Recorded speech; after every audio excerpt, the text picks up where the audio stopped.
ଗୁଆ ଖାଇ ପାନ ଗୁଆ ତୋର ମାସକ ଧର୍ମ ମୋର। ନମସ୍କାର ସାଙ୍ଗମାନେ।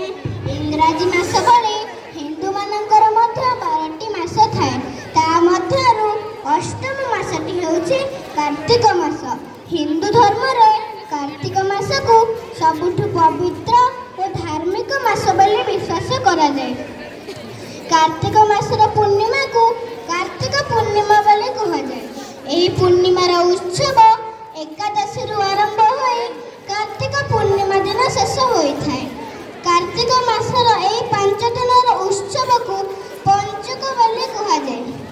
ଏହି ଦିନ ଓଡ଼ିଶାର ଲୋକମାନେ ଆମିଷ ତଥା ପିଆଜ ରସୁଣ ଭକ୍ଷଣ କରିନଥାନ୍ତି।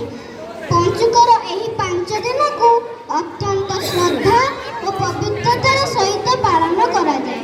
ବିଶ୍ୱାସ କରାଯାଏ ଯେ ଏହି ସମୟରେ ଜଣେ ସାତ୍ୱିକ ଖାଦ୍ୟ ଖାଇ ଈଶ୍ୱରଙ୍କୁ ଭକ୍ତି କଲେ ତାର ସମସ୍ତ ପାପରୁ ମୁକ୍ତି ମିଳେ। କାର୍ତ୍ତିକ ମାସରେ ସମସ୍ତ ଭକ୍ତମାନେ କାର୍ତ୍ତିକ